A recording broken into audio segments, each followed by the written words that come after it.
Hey guys, it's Matthew Zachary, and I want to tell you about the National Comprehensive Cancer Network, or the NCCN.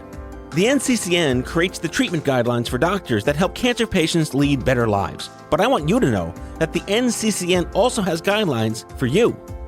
The patient guidelines were funded by the NCCN Foundation and were created just for people with cancer and their caregivers. They're free, they're easy to understand, and they're available right now for you, the patient and the caregiver. So go check them out at nccn.org/empower.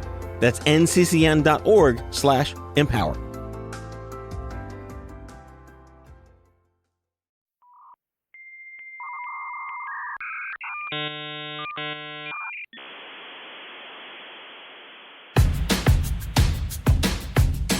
I'm as mad as hell, and I'm not gonna take this anymore! Hello friends, welcome back. Got a good show. Emily Parks, pediatric adolescent young adult advocate warrior born with a congenital pseudo-obstruction of her bowels. Been living on a IV, nutritional IV and an ostomy bag for 20 years. She's 27 now, had a surgery, went through an intestinal transplant.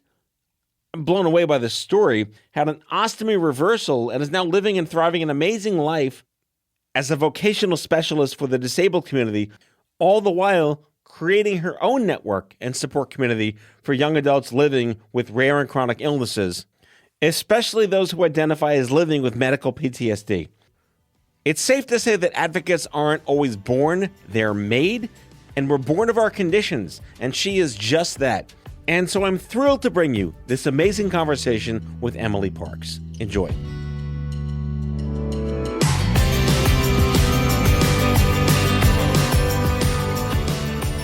Emily Parks, welcome. You chased me down. You found me. You're here. Hi, I did. Chased you all through New York into another state entirely. I mean, I've heard your name. I've known of you. People are like, have you talked to this person yet? And I had like 11 seconds to see you. So this is really our first official orientation. But I've done my homework. You are such an extraordinary human being. And I'm just delighted to share you and your story with my listeners. Thank you. I'm so happy to be here. So I like to look at people's bylines and kind of deconstruct them a bit because, you know, there are so many recurring themes in this country on the show. The PTSD, the medical PTSD that human beings face because the system is just endless fuckery. Is that the hill you're dying on here? Because it's there can't be enough spoken about it. Yes, exactly. The healthcare system's broken. It's exacerbating people who are already stressed out from their illness, and then let alone the healthcare system is huge, and communication is a constant problem with big institutions. Yeah, I always say people are born of their condition. You've been living with all sorts of fabulousness in your short 27 years on Earth. Yeah, so I was born with myopathic intestinal pseudo-obstruction, so I couldn't eat or drink anything. I couldn't absorb anything that I ate or drank because essentially the muscles of my intestine were very, very weak and couldn't absorb anything. And then because of that, I was on PN, which is an excellent medication to be on in that people who are usually on it are on it for a very, very long time, and they don't do well the longer that they're on it. And I had hit that bracket, so I was having a lot of IV line infections. I was in and out of the hospital a lot. And then on top of it, I've developed my own medical PTSD and live with anxiety and depression as well. Yeah, so not a normal childhood, one would say. No, not typical. Maybe a little different. Well, let's talk about that because, you know, I've worked in pediatric oncology for many, many years. I am, in fact, a pediatric cancer survivor. I was a little older than the average person that got diagnosed at that age. But surely enough, like for your parents, for your family, your caregivers, talk about that growing up. Obviously, you're looking at the world through a very different lens than other children. Yeah, so I thought overall my family did a great job in trying to keep us integrated with each other while I was having frequent hospitalizations and being in and out. But it was definitely hard on the family. It was definitely hard on me. When you're kind of in and out of the hospital, people are like, oh, again. And over time, you may get less visitors. And so there was I felt a divide in that I am different than my brothers. And, it's just stressful on the entire family. I remember my little brother being very concerned about how my life expectancy was going to be after my transplant. And and I got an intestinal transplant in 2020, and that was a huge stressor on my entire family. I mean, the fights alone, when you're on like that much steroids and like painkillers, some of the fights that me and my parents got into, it took a while for us to get over, even after I had recovered from the transplant. It took longer to recover from that. Yeah, I mean, parents raising children with conditions such as these, there is no calm before the storm. It's just the storm all the time, right? Yeah, it's just, what is this fresh hell today? That's the name of the show. What is this fresh hell with Emily Parks? I like that. You named the episode. Well done. So let me ask you, so growing up, adolescents, preteen, teen, you're looking at your fellow cohorts who are probably not dealing with the same crap you're dealing with every day. Did you feel a sense of isolation and that no one really understood what you were going through?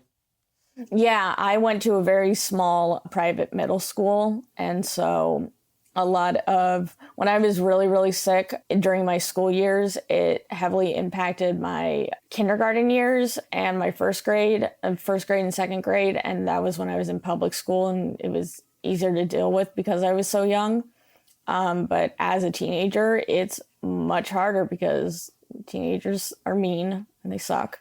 But there was that sense of social isolation. And thinking back, it must have been hard on my peers because they didn't have the information or understand why I would be gone for a week and then come back for a week and then be gone for a week. And so it was hard to make friends in middle school. And I think a lot of that's a time of growth. That's a time of social growth. And that's something that I missed out on as well, because, when you're struggling just to stay alive, all the kind of like how to socialize, how to regulate your emotions, those things like kind of fall by the wayside because it doesn't matter if you're dead. Yeah, you're supposed to be taking 10 steps forward every day and you're not. Yeah. And then you watch your friends go off to school and go off and get in relationships or learn these things, and you can't because you're in this situation. Yes, a person is nice, people are stupid, and humanity is terrible. So yeah, we have to take the punches from people that are never going to understand what it's like to be us, and you just become that whipping post, which is horribly unacceptable. Were you able to find any semblance of peer support or cohort support from anyone your age in your teens or your adolescence? Yeah. My best friend had diabetes. Oh, so it took dual shittery to find something in common. We became friends in summer school because she always, I guess before and after lunch, would have to check her blood sugar. And I guess the teacher was, because it was the buddy system. So she was like, you got to pick a buddy. And then, of course, she doesn't know who to pick. So my name came up because I'm the other sick kid. So it's like, let's group the sick kids together. So that's how we became friends, because she would always pick me to go to the nurse's office with her. And then I also didn't. That was probably reassuring to her because I didn't care. I was like, okay, whatever. And then one day you became someone that wasn't a minor. What was that day like? I think it was tax season. It was one of the tax seasons. I was like, oh my God, I'm 19. What do I do? This is real. I have to do this every year. I have to do a lot of things every year. I mean, you don't understand. Yesterday, I weighed my cats. I monitor my cat's health. That's adulthood. Yeah, that's a good example of adulting for sure. So I guess that moment for me was, maybe it was, I think maybe sophomore year. I was like, oh man, this is really kind of ironing out. Like after college, I can do whatever I want, and I don't know. So I think it was one of the tax seasons because I did some work in college. So your aha moment came at the most adult time of year. Yeah. Tax season. So let's go back to your condition. It was congenital, right? It was a gene mutation at birth? Yeah, gene mutation at birth. Is it known? Is it like common, or is it exceptionally rare? It's exceptionally rare. So how many of you are there? No idea. Really? The way that I've found my patient community is more of when I was on TPN. What is TPN? TPN is total parenteral nutrition. It's like this IV solution. It's IV nutrition because I couldn't, like the nature of my illness is I can't absorb anything I eat or drink. So I would do IV nutrition every night. And a lot of people, you can be on IV nutrition for like a lot of different reasons. But I think my condition is, it goes by SIPO, chronic intestinal pseudoobstruction. So I have met a few people, but you can be on TPN for any reason. So I found my community by people who are on the similar therapy to me than actual diagnosis to me. Right. So it wasn't like what you had, it was what you had in common. But educate me and our listeners. When you're on this protocol, you don't eat any food except what's in your IV bag, or you eat anyway, but nothing matters? I would eat anything and it doesn't matter. So some might see that as a benefit, but in your case, the dark humor is it wasn't quite a benefit. No, it wasn't. It was fun. It was like a fun bar trick. Like, hey, look at the girl who can eat anything and not gain weight. Which is also a fun little way to stick it to people. Yeah, I could see that being a great parlor trick. You're absolutely right. But no, in the long run, being on PN it's really hard on your body. It's really hard on your liver. You're at really high risk of getting like blood infections because you need a permanent IV to receive the TPN. And bacteria, they want to be in that TPN. That's like a fun little like buffet for them. And all those line infections are very serious. Like you got to go to the hospital right now or you could go into septic shock. So it was cool to be able to eat anything that I wanted, but it came with a lot of... Yeah. I mean, did you get a lot of you poor thing or bless your heart kind of stuff growing up? Like, can you please stop treating me like I'm some victim? I got a lot of, oh, I couldn't do that. Or, oh, I don't know how you do it. Which always confused me because it's like, I don't know. I just get up every morning. Right. How do you do, like, you just do it. What's the alternative? Right. I've made no conscious choices. I just have to do this. Yeah. What, give up, lie in bed, just waste away? I don't know what the alternative is. Yeah, people don't know what to say, and I guess you can't fault them for that. But yeah, maybe it's a better thing that they actually seem to want to care than just ignoring you. Or were you like anathema? Like, who's that girl? What's she doing there? I don't want to go anywhere near her.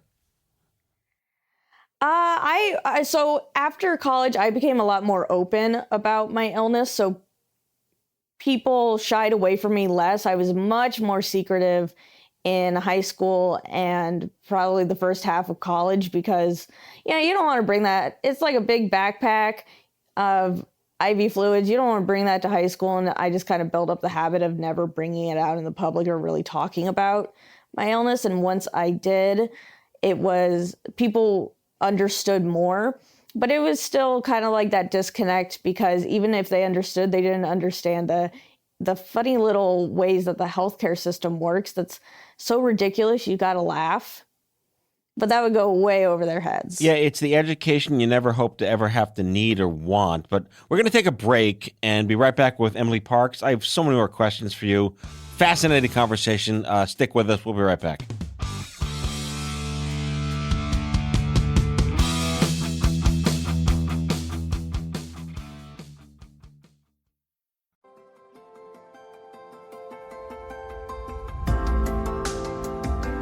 The COVID-19 pandemic showed us how a microscopic virus could upend our lives and how unprepared our society was for it. There's so much more out there that we need to understand, which is why I recommend subscribing to Crooked Media's America Dissected, hosted by former Detroit Health Commissioner Dr. Abdul El Sayed. Each week, Dr. El Sayed sits down with doctors, scientists, culture makers, and policy leaders to ask questions like, how could new genetic discoveries change our relationship with our own genes? How could addiction to social media change our brains? Or how even climate change could make the next major pandemic more likely? To hear discussions on these topics and more, check out America Dissected from Crooked Media. New episodes drop every Tuesday. Listen on Apple Podcasts, Spotify, or wherever you get your podcasts.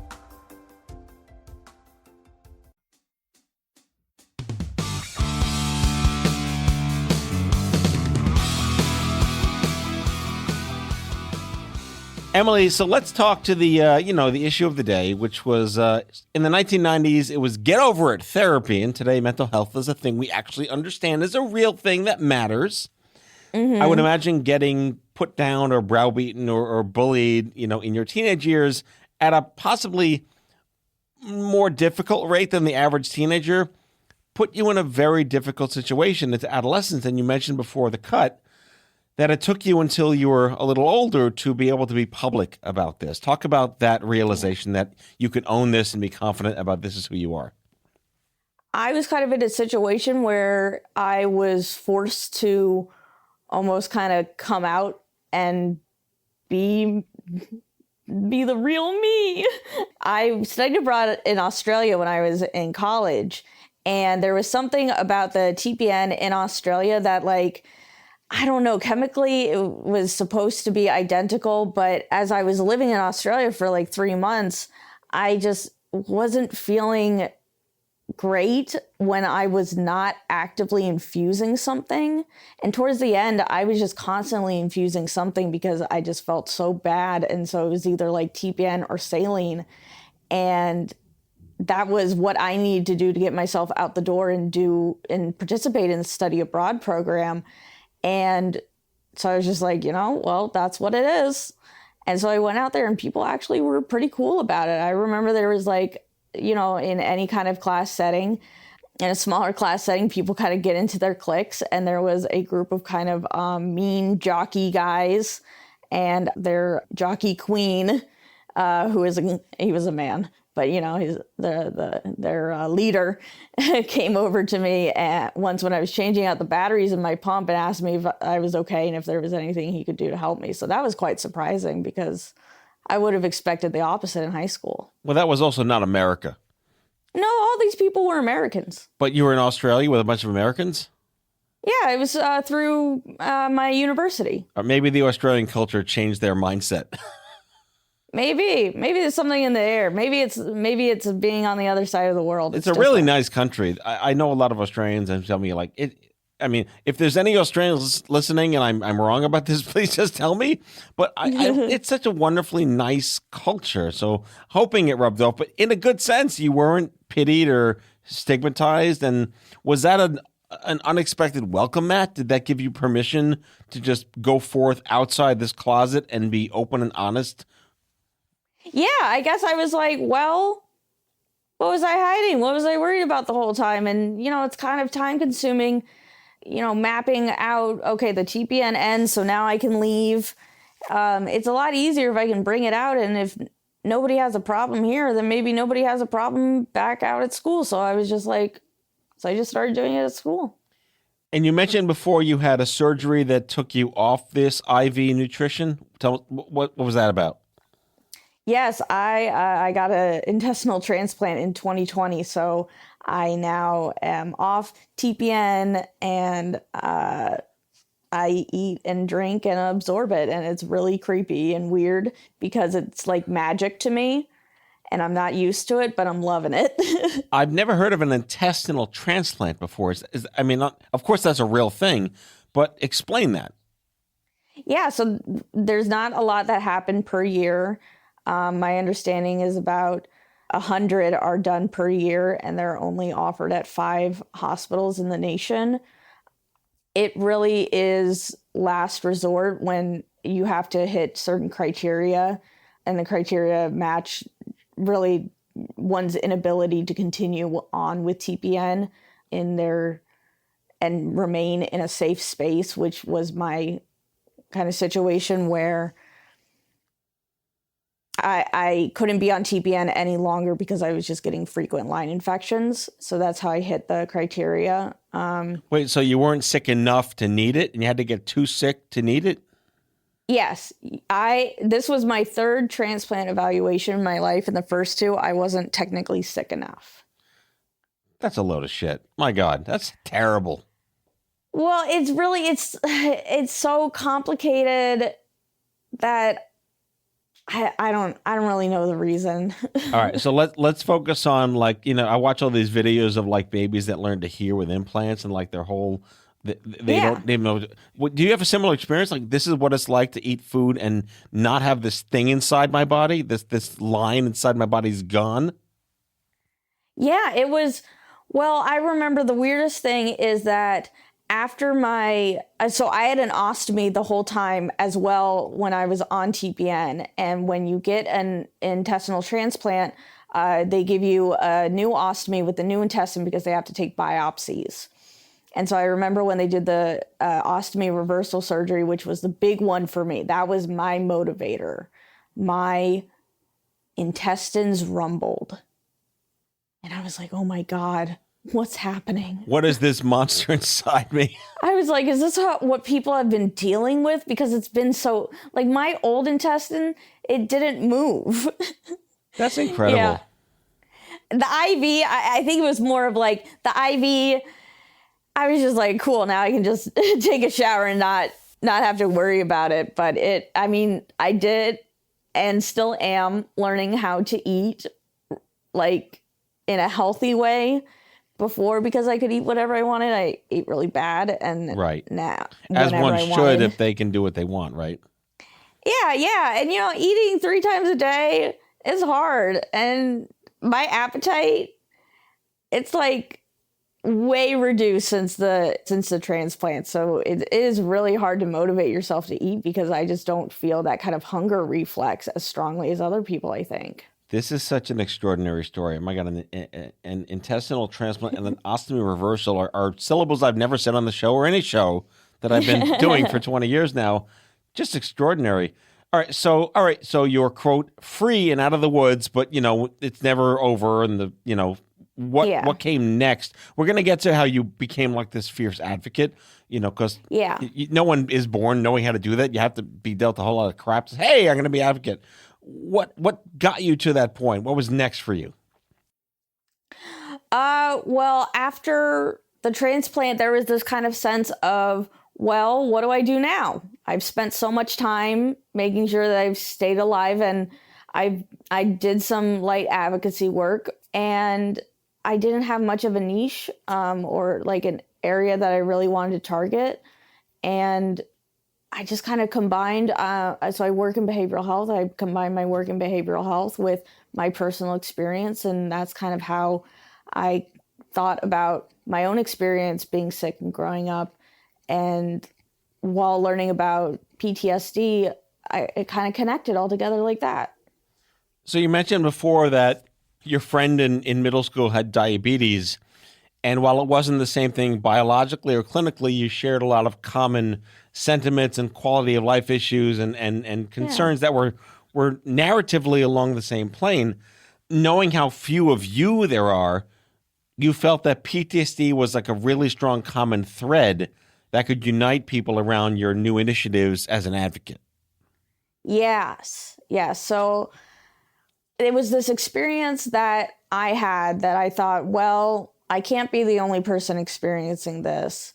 And doing, there's the kind of research we can do online, and then there's the research we can do by social media.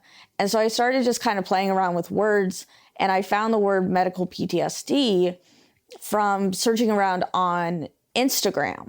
So while there's very limited research out there, it comes up a pretty good amount in social media postings from the chronic illness community. So it's just not being actively looked into. Did you find any other, perhaps like young adult support groups in PTSD or mental health prior to starting your organization?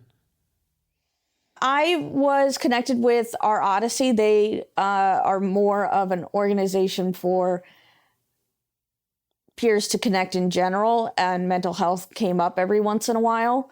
So I would say our Odyssey groups here and there, but just kind of stepped right in. Nothing that really like hit you, bingo, bam. So you started this group called Pop, and Pop. I don't know how to say pop with an exclamation point here on the show. I'll go pop. How's that?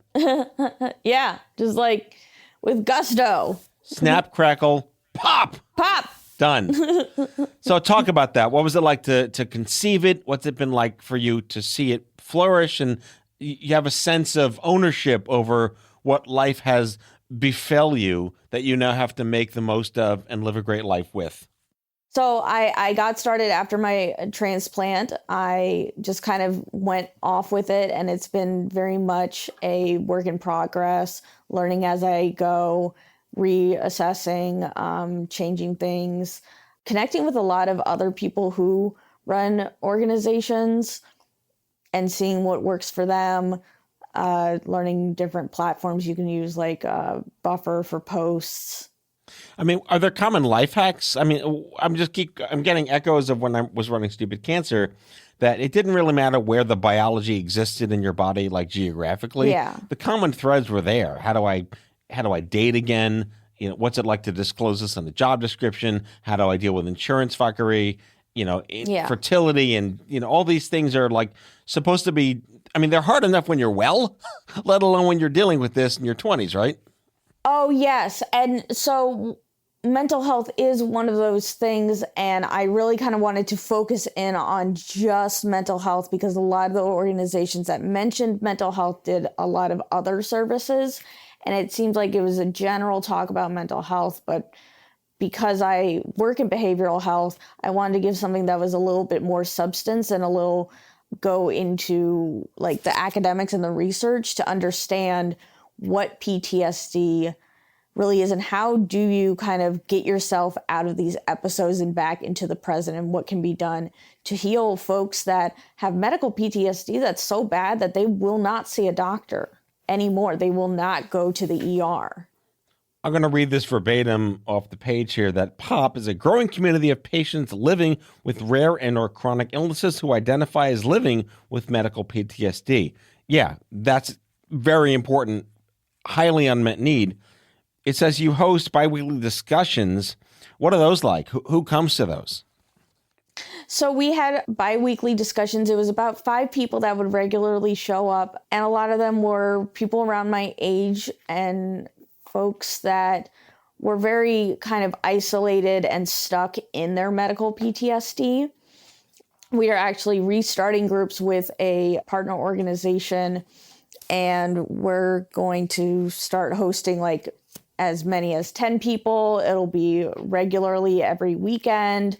So I'm excited to see how those will go, with kind of a little bit more structure and a little bit more structure. All right, a little bit more wood on the structure, just some wood and nails for extra. Right. All right. So wrapping up here. So what's it like to be an advocate in terms of now you're taking control of your situation and you're being there for other people in the sense of maybe people you didn't have that you needed? It's really nice. A lot of my medical PTSD formed when I was a pediatric patient. And I think although a lot of what happened to me was unavoidable, there was a lot of kind of things that could have been done to offset the damage that wasn't done.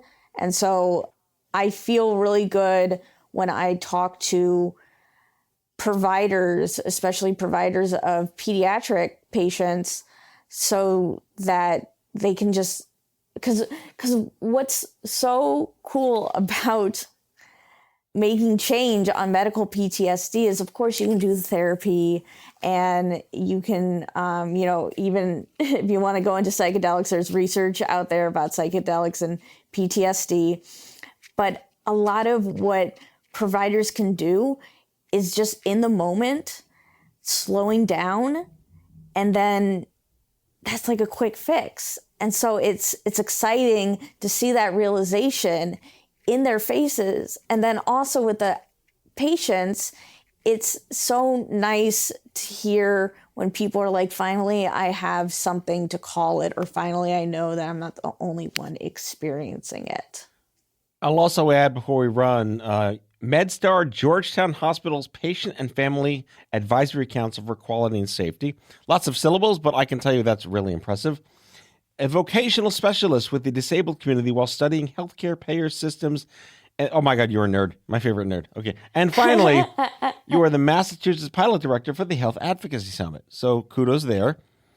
Thank you. I'm so happy for you. It's so validating and rewarding to see people who were trying to get knocked down by life, picked it up, are running with it, living their best life and helping people along the way. Congratulations on all of this stuff. Thank you for coming on the show. Emily Parks, the founder of, you say it. Pop! Oh my God. I hope that didn't overlevel the volume. Pop. Emily Parks, thank you. Oh wait, Emily Parks, the website, popmedicalptsd.org. That's popmedicalptsd.org. Thank you, Emily. Thank you.